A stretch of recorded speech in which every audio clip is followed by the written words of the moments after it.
Good morning. Time that we begin our Bible study this morning. Welcome to the Gilroy Church of Christ.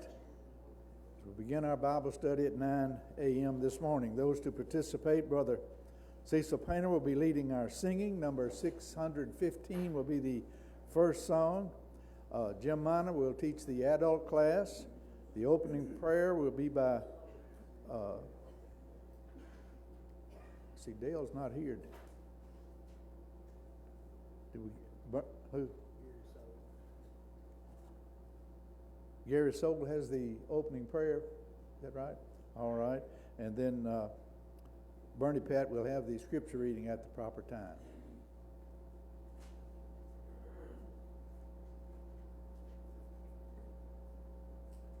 615. Up the Calvary way went my Savior one day, with a heart that was breaking in two.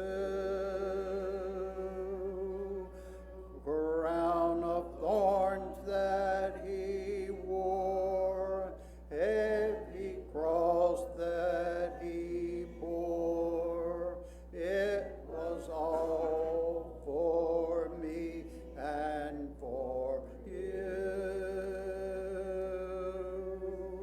Lonely road, Calvary's way was a lonely road to Jesus that day.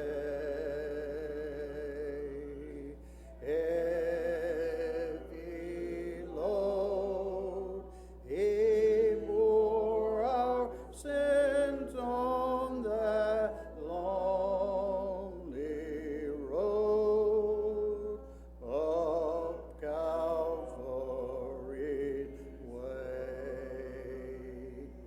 All the way Jesus trod made a pathway to God. We can travel the Calvary way too. For this Jesus in love leads to heaven above, if we follow his steps and are true.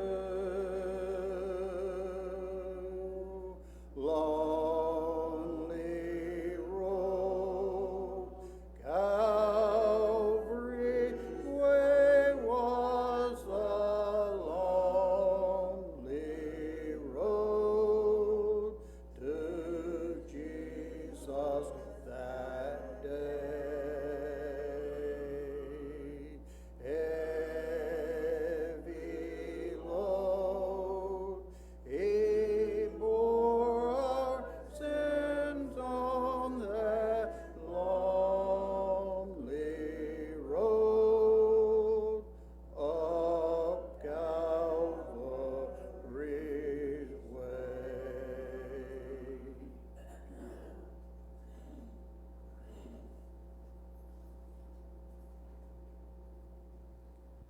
Let's go to God in prayer, please. Dear God, our most gracious and heavenly Father, we thank Thee for this Lord's Day. Thankful for this opportunity for Bible study. We ask Thee to be with Brother Jim and our other teachers as Thy word is studied and proclaimed here this time. We ask Thee to be with each individual, that we may learn those things will help us in our lives and help us to be a shining example to others. Forgive us of our sins. This is our prayer in Jesus' name. Amen.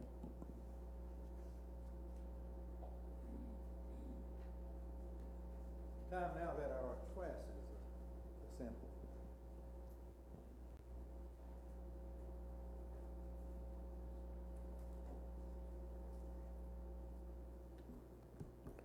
Brother Jim's lesson comes from 1 Corinthians chapter 16, verses 4 and 5. But if it is fitting that I go also, they will go with me. Now I will come to you when I pass through Macedonia, for I am passing through Macedonia.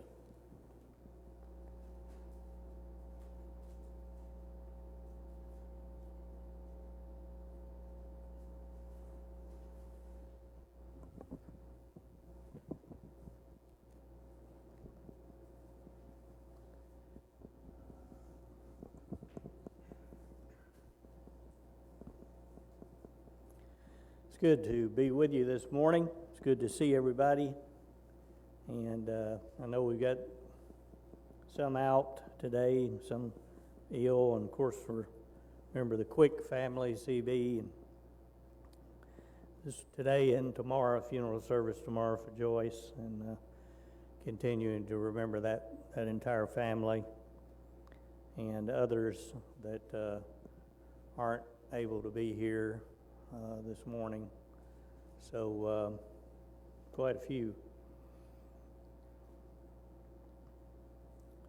We are, because I think John Gary covered different subject matter last week. Appreciate him doing the class last Sunday morning and the worship service. But I believe we were in chapter 16, beginning there in verses 4 and 5. And while you're turning there, of course, you remember a couple of weeks ago we talked about the first 3 verses, and we talked about the subject of the contribution, and the things surrounding the first century church, and how that the Lord's money was allocated, and the process by which it was collected. And there's some interesting study there, interesting verses. And as he ended there in those first few verses where Paul was taking into account that collection that was to be made on the first day of the week. On the first day of the week. And it so happened that Paul was gathering these funds for the congregation, dealing with the help of some of the Gentile congregations over in the churches of Galatia.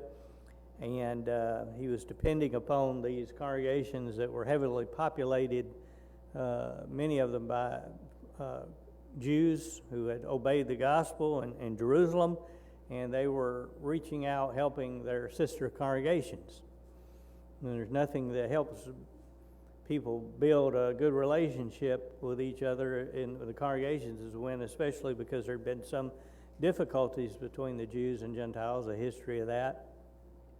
As they all began to obey the gospel, they became Christians. And they were to see no differences between the two, and they were to look at each other equally under the gospel of Christ. So Paul saw the contribution and the help and the benevolence to be such a good, positive thing, especially between the Jews and the Gentiles, to be able to help the Jews specifically, to help the Gentiles. It's not, at several occasions this happened. And it increased the goodwill between the groups. So Paul was saying, since I'm going to be there on Sunday, and he said, have your men already designated to get these funds over there. So just like today, like we do today, we have men appointed within the congregations that take care of the finances, take care of the movement of money from country to country or from congregation to congregation, and is to be done, of course, decently and in order. So, does anybody have any questions about these verses? Contribution has nothing to do with the Lord's Supper. They're two separate things. And sometimes people get confused that the contribution is connected to the Lord's Supper. I mean, the Lord's Supper is part of worship, of course, commemoration of the death of Christ. But, the first day of the week is just a convenient time to give, as they did then. And as we've said before, you can give any time to the church. Monday, Tuesday, Wednesday, it doesn't matter. People do it all the time. But back then, it was, since everybody was gathered. It's kind of like today, we do the same thing. We gather it, or it makes more sense to gather it on the first day of the week while we're together, and to pool our funds and to do the work of the church. So it's interesting in reviewing this special collection, and that's what it was here in 1 Corinthians, that I think sometimes the brethren forget that this was a special occasion to where, Paul asked, these funds to be raised and to be ready for him and those messengers to carry that gospel, to carry that money to the churches. Or from the churches of Galatia to the Gentile congregation. So,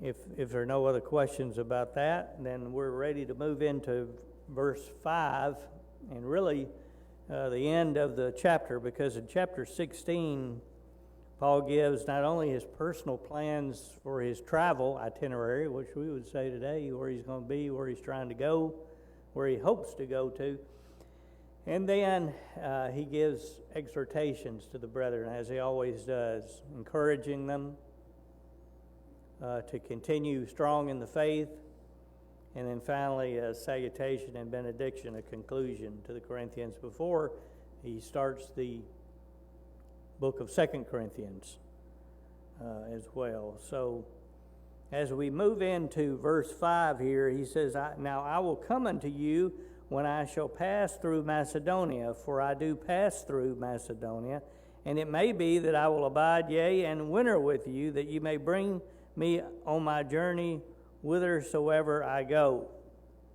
So he's trying to give them an idea of his, kind of like we do today, our travel plans. When you can expect me, how long it's going to take me to get there. And of course, back then, the weather presented, some difficulties with them in travel. I mean, we just get in an airplane or a heated, cooled airplane or a car, and we go from place to place. But this is much like even some places in the world today where, brethren, they don't have cars. They don't have buildings such as we have over here. It's very, very much like 2,000 years ago in the things that they have. So when you see here, we can find that Paul's previous intention was to go directly to Corinth and proceed from there to Macedonia, and then return to Macedonia to Corinth, and then on to Jerusalem.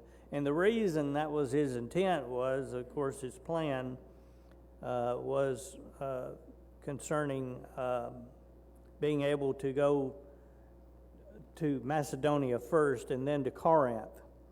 And in reading through this and looking especially even forward into 2 Corinthians, you can kind of see why he's making these changes in his travel plans.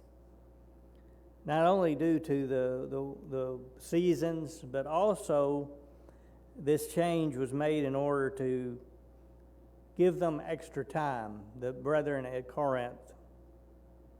He wants to give them extra time. And you remember from the very beginning of 1 Corinthians that he had to scold them.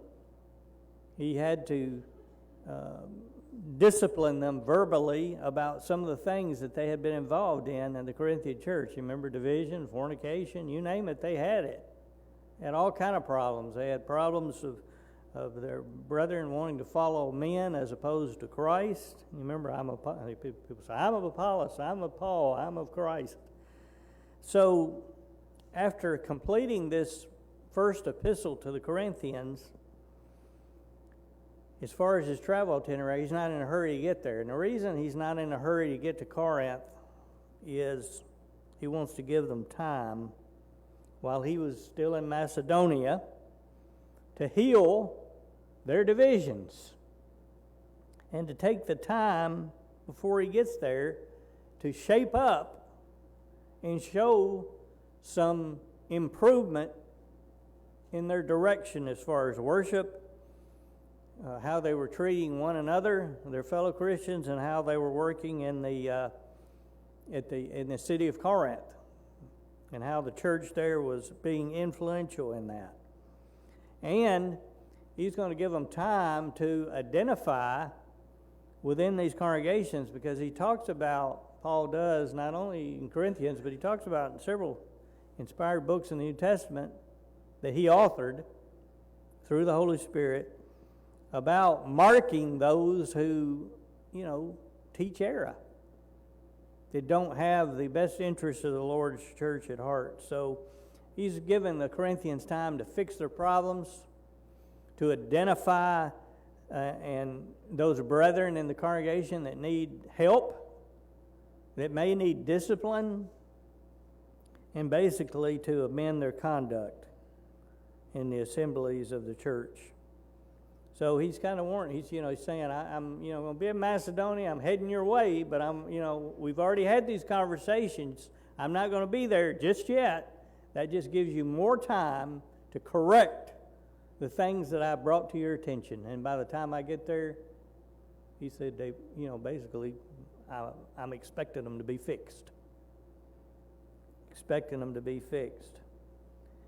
And that's why he talks about the winter time, when, expressing the probability of remaining with them once he's there through the winter.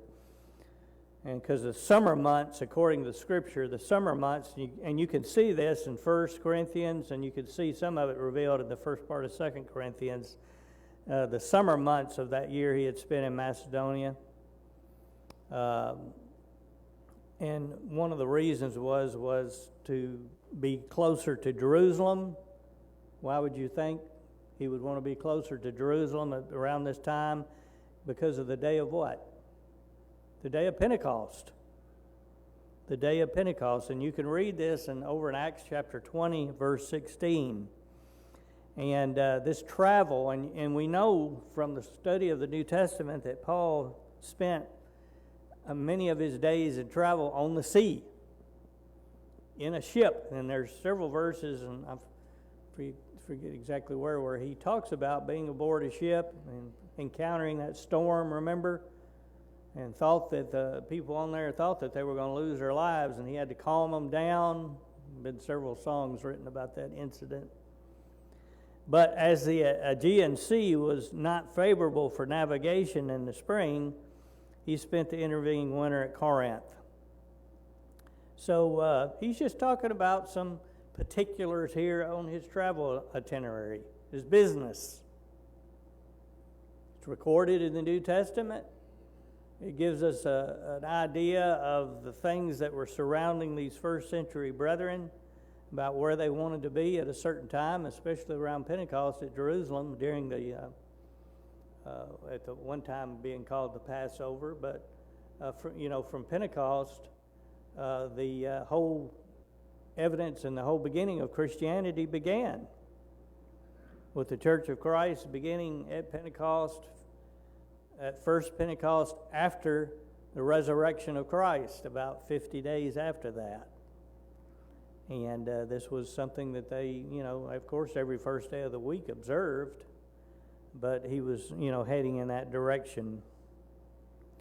So, again, he's making plans. He's wanting to be aware that of his plans, not at the last moment. He's trying to give them some indicators about where he's going to be and what was causing him to be delayed. And if you go back and you read church history, and you read throughout the Scriptures, in 2 Corinthians especially, that there was a continual movement, a continual plot among the liberal Jewish brethren at the time to assassinate him, to put him to death. And Paul was afraid of this. The other apostles were concerned about the safety of the Apostle Paul, just as they were when Christ, the disciples of Christ, were concerned about Christ and his travels. And they were concerned about his safety among many of the Jews, of ancient Jews of the first century. So what caused Paul to change some of his routes of the way he's going sometimes is because of the fact that his life was in danger. It was constantly being threatened, just as Christ's was. and he would change his plans, and he would do an overland route through Macedonia, according to Acts chapter 20. So his travel involved ships, it involved being on the Aegean Sea, it involved going over land, and these were not pleasant. It was hard on a body. The weather, whether it was in the hotness of the spring and summer, or in the wintertime when it tended to be more wet, temperatures being a little different, and the fact that there were those that wanted to, didn't want him going anywhere except 6 feet under. He was having to deal with all these things and preach the gospel to the brethren at these various missionary journeys that he was taking throughout the area at this time. So you really get an insight into the way these brethren had and what they had to encounter, especially Paul, Timothy, Titus, Barnabas, the other apostles, what they were up against when they were moving about what people call today the Holy Land, but what we would call today ancient Europe, part of European theater, what we would call Europe today, where the old Roman Empire existed with these various provinces. And you could still see these continents on the map today. They're still there, of course. They're still there. So he continues on there with his personal plans there in verse 7. He says, "For I will not see you now by the way, but I trust to tarry a while with you if the Lord permit." So Paul is saying here in verse 7, he did not expect to see them on his trip to Macedonia, but would see them as he returned. So just as it is today, with those that travel within the U.S., for missionaries that go from country to country, it is just the exact same thing. When you say, well, I hope to be back in the States, maybe I can be at Gilroy on a certain day, certain time, and I hope to see you then. And this is why the situation in the Corinthian church, the disorders that were happening there, that caused him to write through inspiration the first Corinthian letter, instead of making just a quick passing visit to them, he was hoping to kind of defer his visit for some months in order that this letter might have the time to produce an effect on their character, on their development as the church of Christ. And it makes total sense in reading the entire chapter. And again, he says, if the Lord permits, of course. And Paul, no doubt, just as brethren do today who travel internationally in the missionary work or travel within the U.S., Paul himself regarded the entering on a journey as dependent always upon the will of the Lord. And we say that today. If God wills, God willing, tomorrow we'll have another day. We don't know that. That's up to Him. Sometimes we go about our business thinking that tomorrow is guaranteed, and it is not. So Paul recognized, as we say today, it depends upon the will of the Father.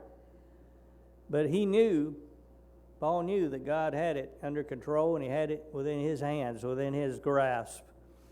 And even today, Christians of our time ought to follow up on all their plans and deliberations that we make, whether it's the work of the Lord's church or just life in general, as we go about our business with this same thought in mind.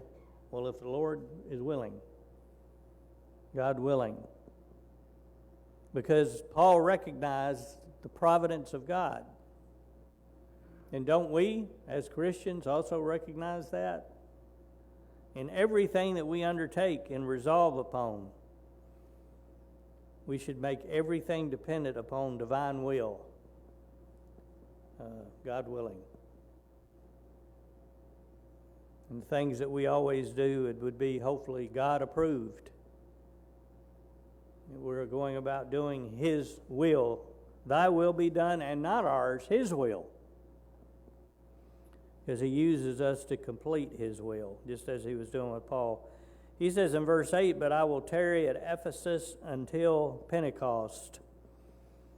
And again, when you think about this verse and you look at the time sequence here, this was before the Pentecost in the year preceding his last journey to Jerusalem. I know this is,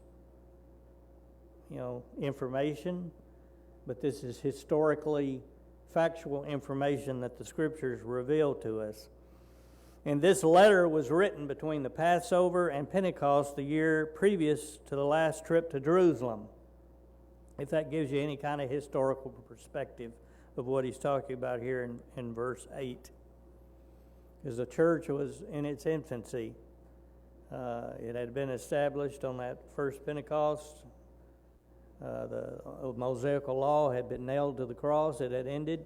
And Christian dispensation was beginning with his death upon the cross. And the plan of redemption for the first time would be presented in Jerusalem at Pentecost after his resurrection. Again, approximately 50 days. And Pentecost was an important event and something that he makes mention of as we read through this, makes mention of here in verse 8. He says, "For a great door and effectual is opened unto me, and there are many adversaries." What about this metaphor of an open door? What does that represent to you?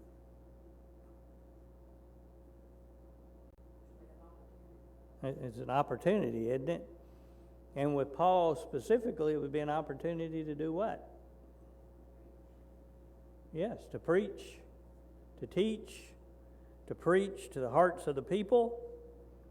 This was something, and it was a main goal of Paul and the remainder of his life, that he would have access, as a preacher, that he would have access to the hearts, of the people. When he and Barnabas returned to Antioch from the first missionary journey ever sent to the heathen world, the book of Acts talks about they rehearsed all things that God had done with them and that he had opened a door of faith unto the Gentiles. That's even with Paul and Barnabas in Acts chapter 14. So this metaphor, this door that he talks about, it's the same thing that we say today. Haven't you said that? Something happens in your life, there's been a door opened for you? And with the gospel, that's a wonderful thing. Sometimes doors open for us in the secular world. Things happen through the providence of God, through the blessings of being a child of God, providential care. In 2 Corinthians 2:12 and 13, the scriptures say, Paul says, when I came to Troas for the gospel of Christ, and when a door was opened unto me in the Lord, I had no relief for my spirit. So this opening, this metaphor of the door, is continual opportunities that he enjoyed as a preacher, as a gospel preacher. Yes, he was an apostle, but specifically as a gospel preacher to carry the truth to various congregations, whether it's Thessalonica, Colossae, Philippi, Galatia. In Colossians chapter 4, again, this analogy, this metaphor, continue steadfastly in prayer, watching therein with thanksgiving, withal praying for us also, that God may open unto us a door for the word, to speak the mystery of Christ, for which I am also in bonds. Absolutely, Colossians chapter 4, 2 and 3. Those doors are opened. And it's funny sometimes where they open. They don't necessarily open right here in the community. You wish they would. But sometimes doors are open across the planet, right? I've never seen anything like it in terms of the work that Gilroy has been able to accomplish in the last couple of years through the live streaming, because there is no question that the Lord has opened doors connected directly to this congregation to be able to preach the truth to those overseas. it's been incredible. We've seen a huge door open, and we've seen the ability to be able to take the truth to hundreds and hundreds of people, maybe more than that, maybe thousands, and hundreds being baptized as an indirect result of the work that started here because of a pandemic. We can't get the Americans to respond to the gospel, but there's people all over the world that are starving to hear the truth. They're in oppressive nations, that are in poor nations, where they recognize these folks aren't, sidetracked by entertainment. They're not sidetracked by other things in life. They're just like they were in the first century. They see the gospel as their only hope. Their only hope. That's where we used to be. And now we have our minds concentrated. I say we, I'm talking about our society. We have our minds concentrated on a lot of times worldly activities. And Paul says that even then, having these doors open unto me, he said, there are many adversaries. These are the people that are laying in wait to destroy him, destroy his work, to question his credibility as an apostle, to put him to death if at all possible. And that was why there were such changes in his travel schedule, for his own good, for his own protection, because of these adversaries. So, and he talks about in some of these cities that he would be at, going here and there, it would require him to stay a little longer to deal with these adversaries, these troublemakers, who did everything that they could to prevent the gospel from spreading. So Paul was like, well, I'm going to be here a little bit longer. I'm going to be in Macedonia a little bit longer. I'm going to be here on the European theater a little bit longer, because I've got to meet these adversaries, and I've got to put them in their place. And these are the things that as he went through Macedonia, he was having to deal with, well, wherever he went, to deal with these adversaries. He goes on there in verse 10, he says, now if Timothy comes, see that he may be with you without fear, for he worketh the work of the Lord, as I, Paul, also do. We learn here from Acts chapter 19 that Paul had, no question, dispatched Timothy, accompanied by another worker named Erastus, to Macedonia, and desired of him to continue to the journey to Corinth. So, like he did many times with Timothy, he would send Timothy ahead of him, and that he would arrive. We've been talking about that in the Philippian letter on Wednesday nights, that he would arrive before Paul would, because Paul would be in prison, like he was dealing with the situation in Philippians, and there were those there that would come to prepare, hopefully, the way for Paul to come in once either he's released from prison, or whether he can leave a city where he's dealing with the multiple adversaries to the gospel that he was dealing with, because there was only one Paul that could do the job. There were 12 apostles. They were all doing what was needed to be done, but you've got to imagine the territory that they were trying to cover in the first century. It was massive. And there is no question, as we've talked about before, that Timothy was, because the scriptures indicate this, was a young man, kind of like a son to Paul, and he was an ardent friend of Paul. And even Timothy, as well as Paul, had strong enemies at Corinth. And Paul knew this, and he was afraid that at Corinth that Timothy would be mistreated. And he says, don't mistreat him. Don't allow him to be mistreated. He says, for he worketh the work of the Lord, as I also do. When I send him, it's just like me being there.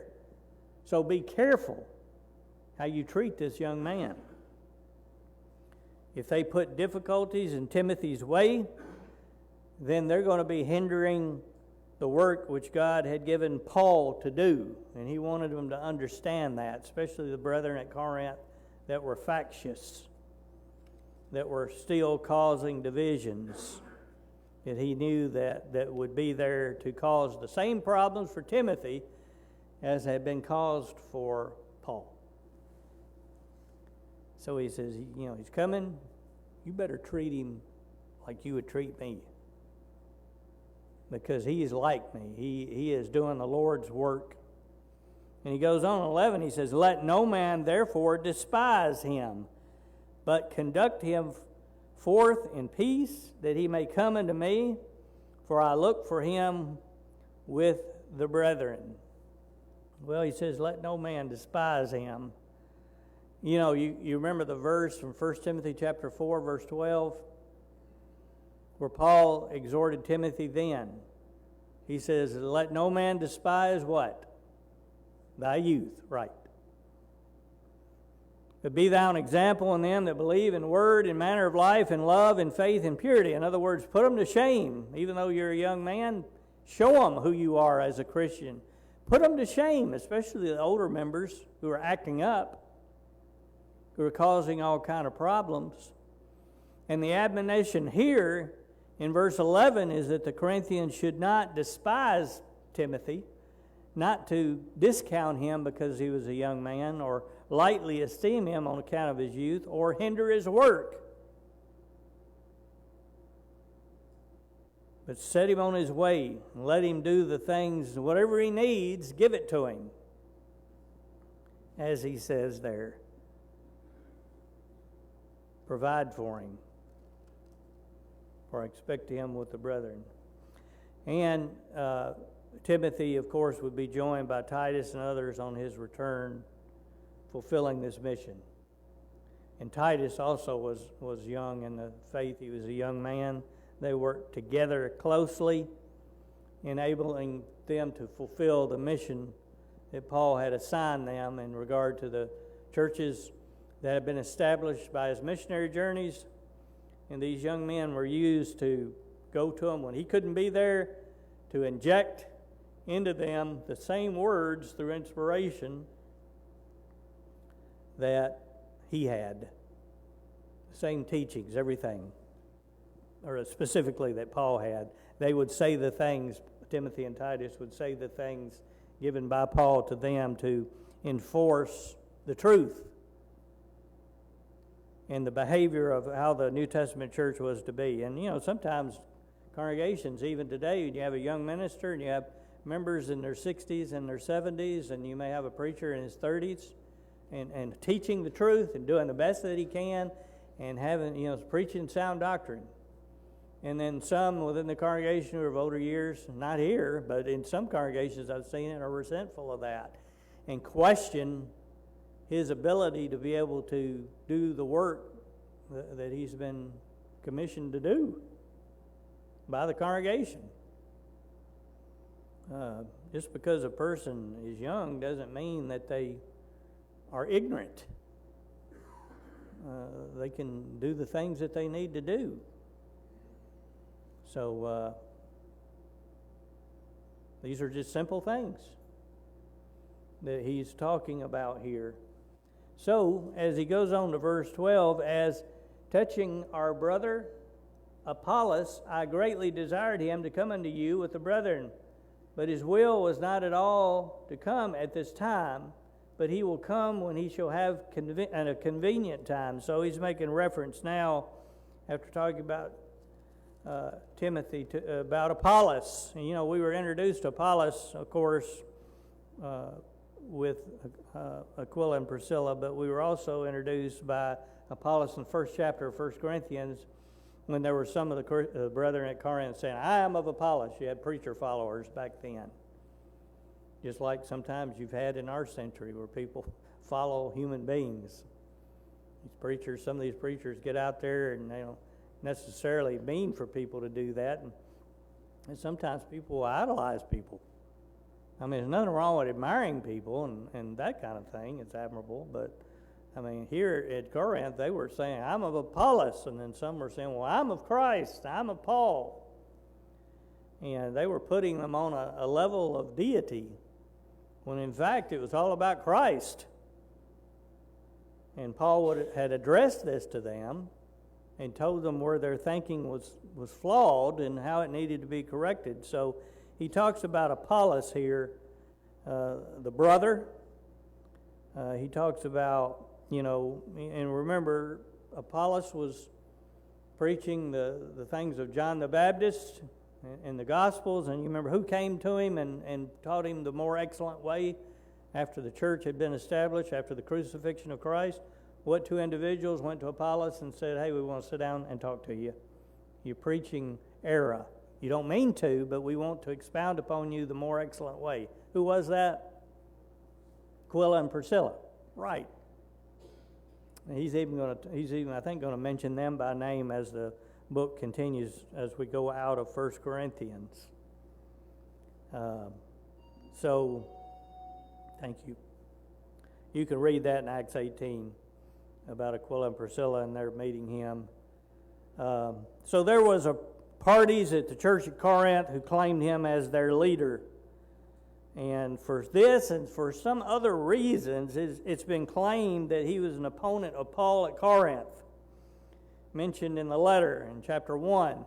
So not only were the brethren saying, I'm Apollos, they were trying to divide the brethren. They were trying to divide Paul and Apollos by saying that there was some kind of issue between the two of them. And this is not true. There's no indicator of this at all. The problem existed with the brethren at Corinth who were saying, I'm of Paul. No, I'm of Apollos. Paul and Apollos knew that what they were saying was wrong. It had nothing to do with them.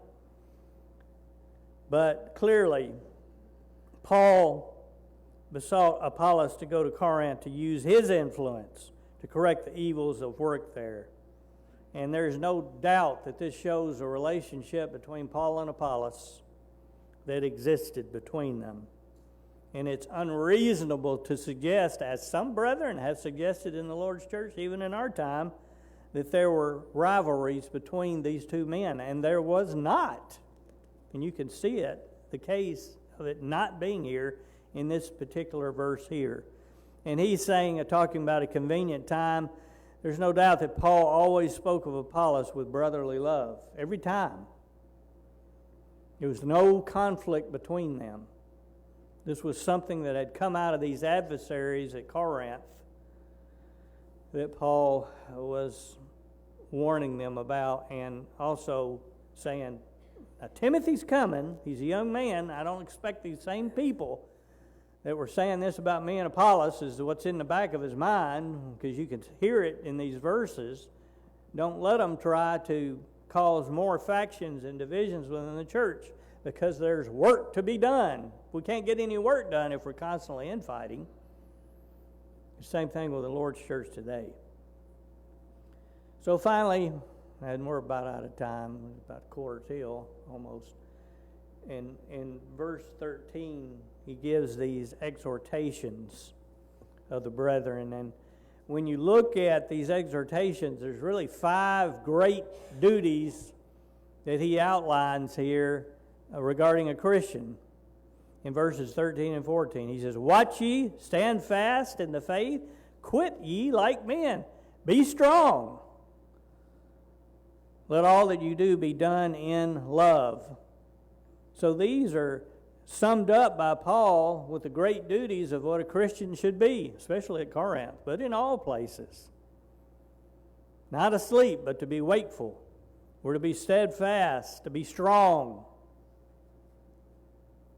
and to practice love in our dealings with the household of faith and in those in the world. And Christians are to behave themselves like men, not like babies. We're to be mature in the faith. And as we go through those verses next week and finish up chapter 16, we'll be prepared, because it won't take long to finish this. We'll be prepared to move into 2 Corinthians chapter 1. Anybody got any questions or comments this morning?